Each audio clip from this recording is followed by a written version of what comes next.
ओम नमः शिवाय विद्यार्थी मित्रों, આપણે ઋતુચક્ર અને ફલનની પ્રક્રિયા સમજી ગયા।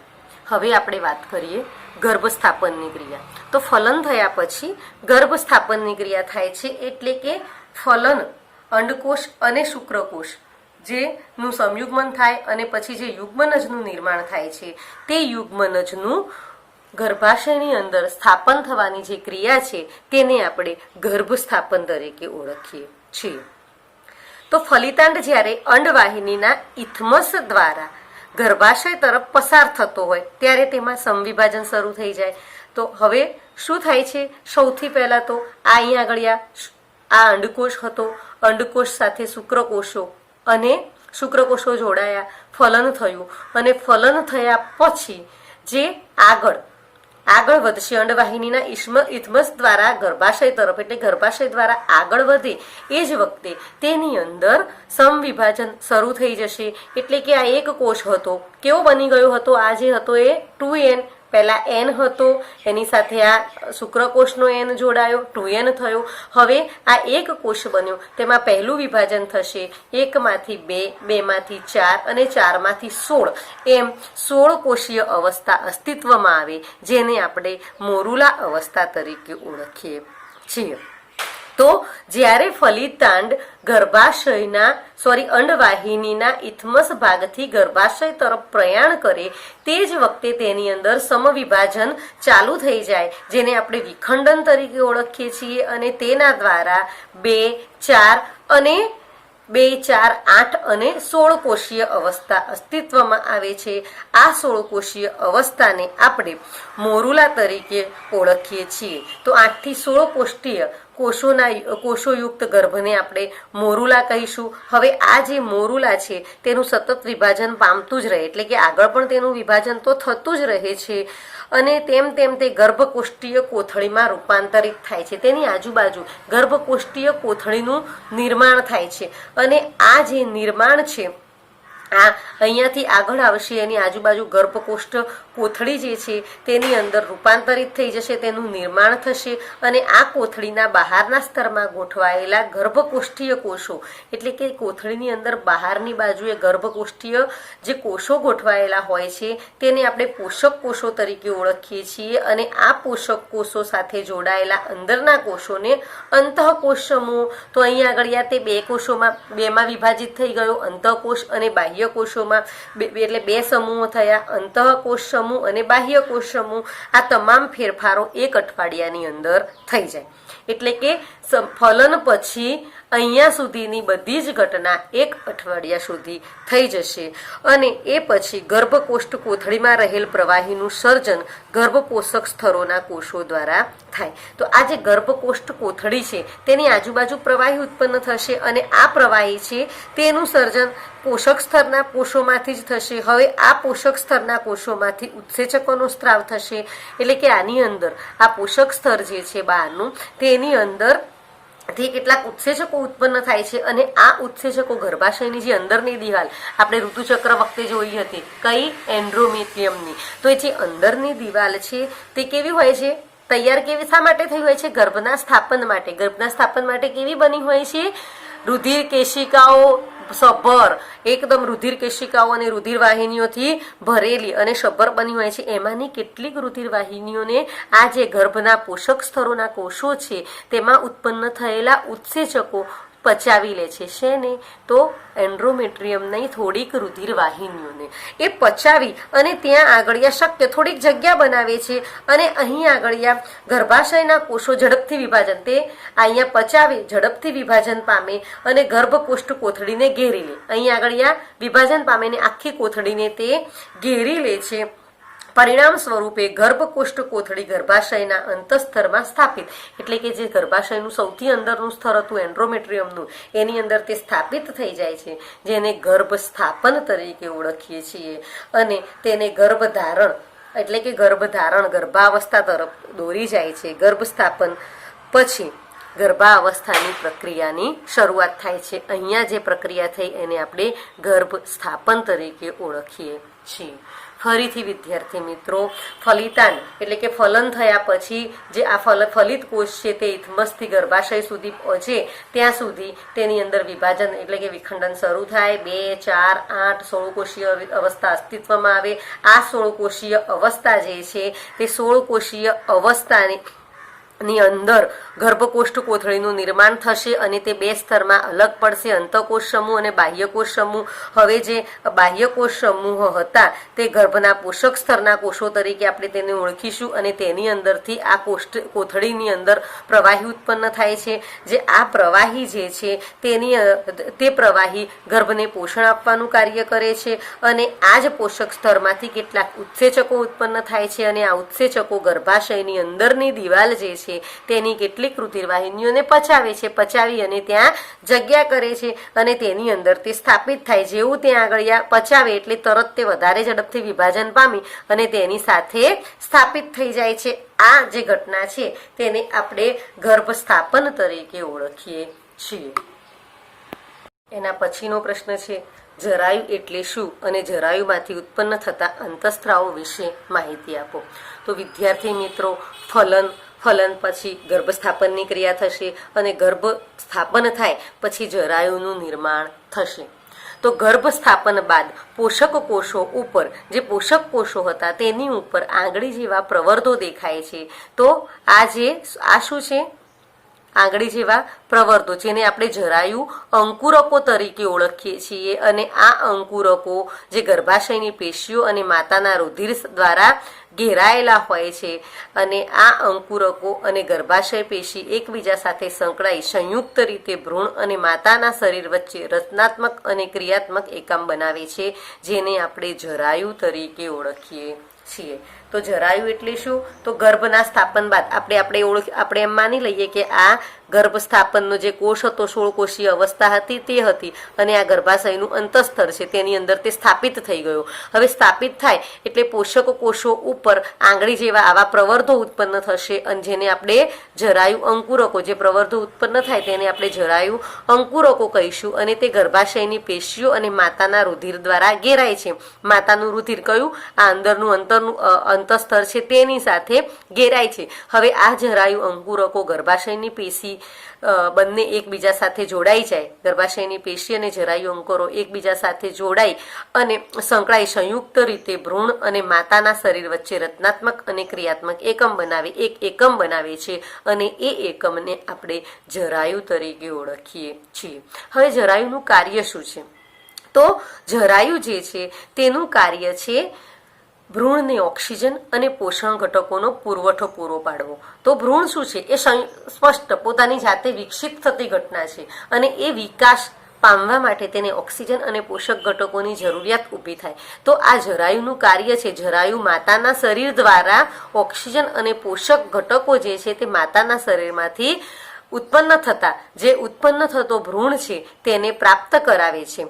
ભ્રૂણ દ્વારા ઉત્પાદિત અને પછી એના દ્વારા એનો વિકાસ થશે, કોષોની અંદર આંતરક્રિયાઓ થશે, આપલે થશે અને આ આંતરક્રિયાઓને કારણે તેમાં ઉત્પન્ન થતો કાર્બન ડાયોક્સાઇડ અને ઉત્સર્ગ પદાર્થો એટલે કે જે નકામા પદાર્થો છે તેનો નિકાલ થવો પણ જરૂરી છે। તો એ નિકાલ પણ આ ભ્રૂણ જરાયુ દ્વારા જ થાય છે। જરાયુ ભ્રૂણ સાથે ગર્ભનાળ દ્વારા સંકળાયેલ હોય છે। તો જે આંગળી જેવા પ્રવર્ધો છે તે પ્રવર્ધોને આપણે કહ્યું જરાયુ અંકુરકો અને આ જરાયુ અંકુરકો માતાના શરીર સાથે જે સ્થાપિત થાય એટલે કે જે એક એકમ બનાવે તેને આપણે જરાયુ કહ્યું। તો આ જે જરાયુ છે તે ભ્રૂણ સાથે ગર્ભનાળ દ્વારા જોડાયેલા હોય છે અને ગર્ભનાળ દ્વારા જ બધા જ જે તત્વો છે એટલે કે પોષક ઘટકો, ઓક્સિજન વગેરેની આપલે થશે। સાથે સાથે આ ભ્રૂણ જે છે તેના દ્વારા ઉત્પન્ન થયેલા નકામા પદાર્થો છે તેનો નિકાલ પણ આ ગર્ભનાળ દ્વારા જરાયુ પાસે જશે અને જરાયુ દ્વારા માતાના શરીર દ્વારા તે બહાર નીકળશે।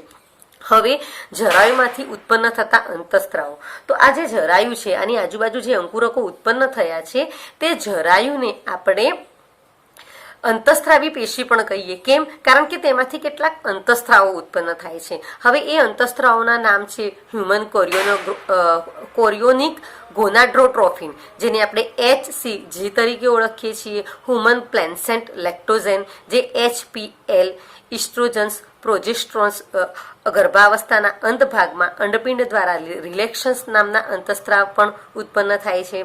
HCG અને HPL અને રિલેક્સિન સ્ત્રીઓમાં માત્ર ને માત્ર ગર્ભાવસ્થા દરમિયાન જ ઉત્પન્ન થાય છે. તો તમને એવો ટૂંકો પ્રશ્ન પૂછાઈ શકે વિદ્યાર્થી મિત્રો કે કયા અંતઃસ્ત્રાવો સ્ત્રીઓમાં ફક્ત ગર્ભાવસ્થા દરમિયાન જોવા મળે છે? તો 3 HCG, જેનું પૂરું નામ છે હ્યુમન કોરિયોનિક ગોનાડ્રોટ્રોફિન. બીજો છે HPL, જેનું પૂરું નામ છે હ્યુમન પ્લેસેન્ટલ લેક્ટોઝેન. અને ત્રીજો છે રિલેક્સિન. આ 3 અંતઃસ્ત્રાવો એવા છે એ માત્ર ને માત્ર ગર્ભાવસ્થા દરમિયાન ઉત્પન્ન થાય. બાકી oestrogen, progesterone, cortisol, prolactin, thyroxine વગેરે અંતઃસ્ત્રાવો તો સ્ત્રી જે છે એટલે કે માદા જે છે તેના જીવનકાળની અંદર યુવા અવસ્થા પછી જોવા મળે જ છે. પરંતુ આ બધા અંતઃસ્ત્રાવોનું લેવલ પણ ગર્ભાવસ્થા દરમિયાન ખૂબ જ વધી જાય છે. આમ જરાયુ જે છે તે અંતઃસ્ત્રાવી ગ્રંથિ તરીકે પણ વર્તે છે. આ અંતઃસ્ત્રાવો ગર્ભની વૃદ્ધિના આધાર માટે માતામાં ચયાપચયિક ફેરફારો અને ગર્ભની જાળવણી માટે આવશ્યક છે. આપણે જાણીએ છીએ કે બધા જ અંતઃસ્ત્રાવોનું લેવલ વધવું, આ બધા જ અંતઃસ્ત્રાવો ઉત્પન્ન થવા, તો એ બધું જ જરૂરી છે. શા માટે? કારણ કે માતાની ચયાપચયિક ફેરફાર, માતાના ખોરાકમાં વૃદ્ધિ કરવી જરૂરી છે, તો જ ગર્ભને એટલે કે ઉત્પન્ન થતા ભ્રૂણને પૂરતું પોષણ પ્રાપ્ત થાય. તો આ બધી જ ક્રિયાઓ કરવા માટે તે જરૂરી છે અને માટે જ આ અંતઃસ્ત્રાવોનું પ્રમાણ વધે છે. ગર્ભની વૃદ્ધિ માટે, તેની જાળવણી માટે આ બધા જ અંતઃસ્ત્રાવો જરૂરી છે. તો વિદ્યાર્થી મિત્રો, અહીંયા ખાસ યાદ રાખવાનું કે જરાયુમાંથી ઉત્પન્ન થતા અંતઃસ્ત્રાવોની અંદર આવશે HCG, HPL, ઇસ્ટ્રોજન્સ, પ્રોજેસ્ટોઝેન્સ. આ 4 અંતઃસ્ત્રાવો અંડપિંડમાંથી માત્ર એક ઉત્પન્ન થશે ગર્ભાવસ્થા દરમિયાન, જે એના અંત ભાગમાં એટલે કે જ્યારે ગર્ભાવસ્થા પૂરી થવા આવે ત્યારે રિલેક્સિન. અને બીજા અંતઃસ્ત્રાવો જે છે એ તો અંડપિંડમાંથી ઉત્પન્ન થાય જ છે. હવે વાત કરીએ માનવના ગર્ભમાં ગર્ભધારણ અને ગર્ભ વિકાસની પ્રક્રિયા. તો ગર્ભધારણ અને ગર્ભ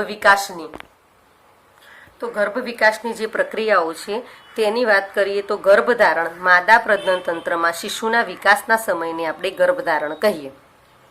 મનુષ્યમાં ગર્ભધારણનો સમય સામાન્ય રીતે અંડપતન પછી 166 દિવસોનો અને છેલ્લા ઋતુસ્ત્રાવની વાત કરીએ તો 280 દિવસ એટલે કે 40 અઠવાડિયાનો હોય. છેલ્લો ઋતુસ્ત્રાવ આપણને દેખાય એ પછી 40 અઠવાડિયા ગણી લઈએ તો એ પછી બાળકનો જન્મ થાય છે. ઘણા બાળકો 1 કે 2 અઠવાડિયા વહેલા કે મોડા જન્મી શકે, જે તેમના વિકાસની પ્રક્રિયા ઉપર આધારિત છે.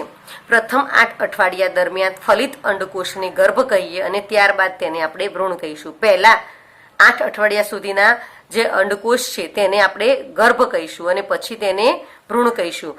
ગર્ભધારણ દરમિયાન ગર્ભમાં થતા ફેરફારો.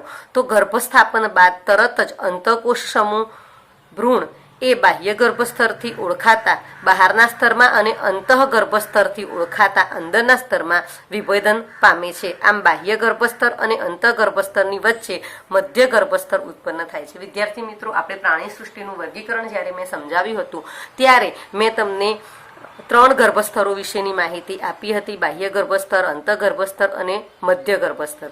તો ધોરણ 11ની વાત કરું છું. ધોરણ 11ની અંદર આ મેં તમને સમજાવ્યું હતું. બસ એવી જ રીતે અહીંયા જેવો ગર્ભસ્થાપન થઈ જાય તરત જ જે ગર્ભ છે તેની આજુબાજુ 3 સ્તર ઉત્પન્ન, અંતઃગર્ભસ્તર અને બાહ્ય ગર્ભસ્તર ઉત્પન્ન થશે અને વચ્ચે મધ્ય ગર્ભસ્તર પણ ઉત્પન્ન થાય છે. આ 3 સ્તરો પુખ્ત વ્યક્તિમાં બધી જ પેશીઓના નિર્માણને વેગ આપે છે, એટલે કે બધા જ અંગોને ઉત્પત્તિ માટે આ 3 સ્તરો જવાબદાર છે. અંતઃકોષ સમૂહમાં સ્ટેમકોષ તરીકે ઓળખાતા કોષો ધરાવે છે, જે બધી જ પેશીઓ અને અંગોના નિર્માણની ક્ષમતા ધરાવે છે. અને એ પછીની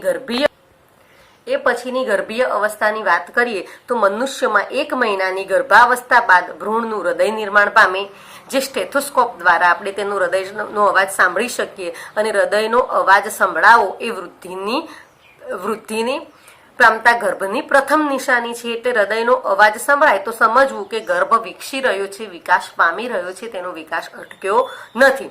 ગર્ભાવસ્થાના બીજા મહિનાને અંતે ગર્ભમાં ઉપાંગો અને આંગળીઓ વિકસે છે. જ્યારે 12 અઠવાડિયાને અંતે એટલે કે 3 મહિનાનો ગર્ભ થાય ત્યારે મોટા ભાગના બધા જ અંગતંત્રો નિર્માણ પામે, જેમાં ઉપાંગો, બાહ્ય જનન અંગો વગેરે સારી રીતે વિકસેલા આપણને જોવા મળે છે. 5મા મહિના દરમિયાન ગર્ભનું પ્રથમ હલનચલન નોંધી શકાય છે અને માથા પર વાળ પણ જોવા મળે છે.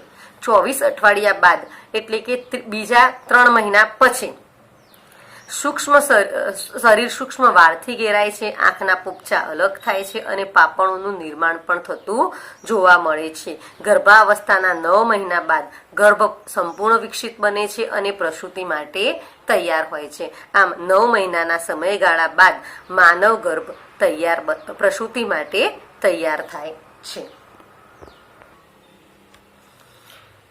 હવે પ્રસૂતિ એટલે શું, આ દરમિયાન ગર્ભાશયમાં થતા ફેરફારો વર્ણો.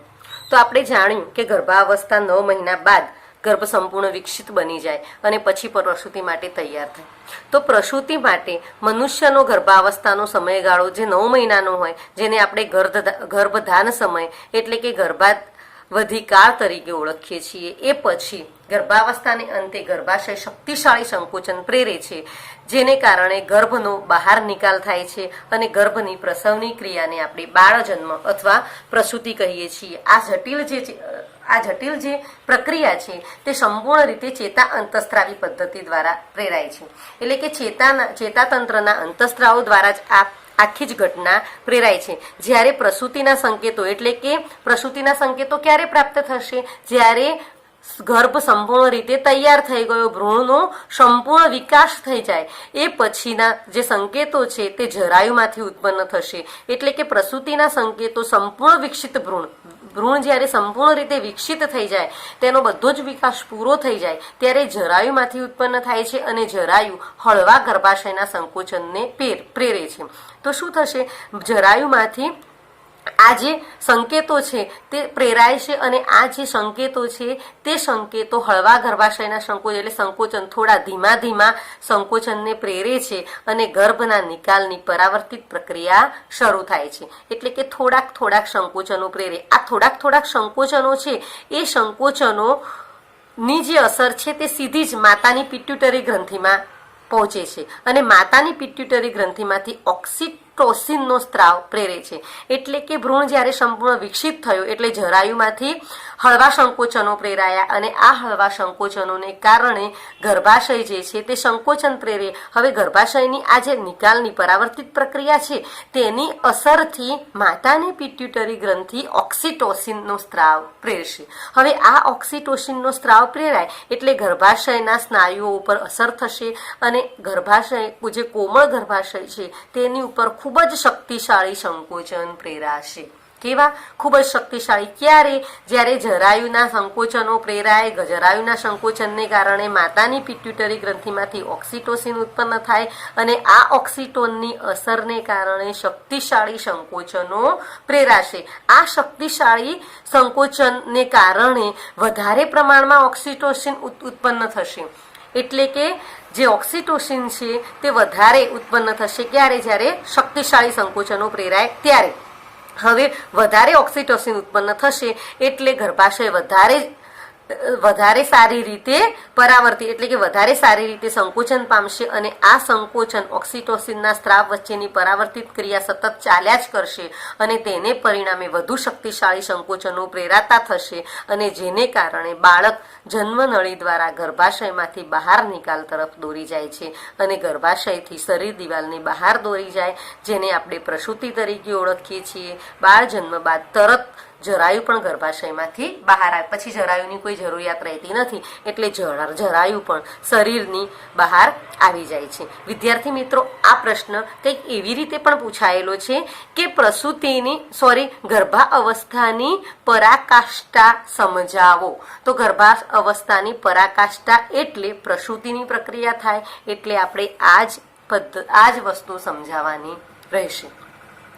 હવે વાત કરીએ દુગ્ધ સ્ત્રાવની પ્રક્રિયા. તો માદા જે છે તેની સ્તન ગ્રંથિઓ ગર્ભધારણ દરમિયાન વિકાસ પામે, એટલે કે જ્યારે ભ્રૂણનો વિકાસ થતો હોય એ વખતે તેની સ્તન ગ્રંથિઓમાં પણ વિકાસ થતો હોય છે અને પ્રસૂતિ બાદ તરત જ દૂધ ઉત્પન્ન થવાની શરૂઆત થઈ જાય છે. આ પ્રક્રિયાને આપણે દૂધ સ્ત્રાવ તરીકે ઓળખીએ છીએ. દૂધ સ્ત્રાવના શરૂઆતમાં દિવસો જે છે તેની અંદર સ્ત્રવતું જે દૂધ છે તે નવસતન્ય તરીકે ઓળખીએ છીએ. નવસતન્ય કેમ કહીએ છીએ? કારણ કે તેની અંદર એન્ટીબોડી IgA ધરાવે છે અને આ એન્ટીબોડી જે છે તે રોગ પ્રતિકારક શક્તિ ધરાવે છે અને રોગ પ્રતિકારક શક્તિને કારણે બાળકમાં રોગ પ્રતિકારકતા વધે છે. માટે શરૂઆતનું જે દૂધ છે તેને આપણે નવસતન્ય તરીકે ઓળખીએ છીએ. બાળકના તંદુરસ્ત વિકાસ માટે ડોક્ટર પણ સ્તનપાન કરાવવાની જ સલાહ આપે છે. સ્તન ગ્રંથિમાં દૂધનું સંશ્લેષણ અગ્ર પિટ્યુટરી ગ્રંથિના પ્રોલેક્ટિન દ્વારા થાય છે, એટલે કે આપણી અગ્ર પિટ્યુટરી ગ્રંથિ છે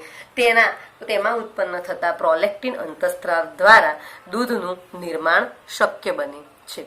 તો વિદ્યાર્થી મિત્રો, અહીં આપણે મનુષ્યનું પ્રજનન તંત્ર ચેપ્ટર પૂરું થાય છે. આપણી આ એકમ કસોટીની અંદર પહેલું, બીજું અને ત્રીજું ચેપ્ટર આવેલું છે. તો આપણે આ 3 ચેપ્ટર તૈયાર કરી દેજો. 27 કે 28 તારીખે તમારી એક્ઝામ 27 તારીખ હોય કે 28 તારીખ તમારી એકમ કસોટીની પરીક્ષા છે. ઓમ નમઃ શિવાય.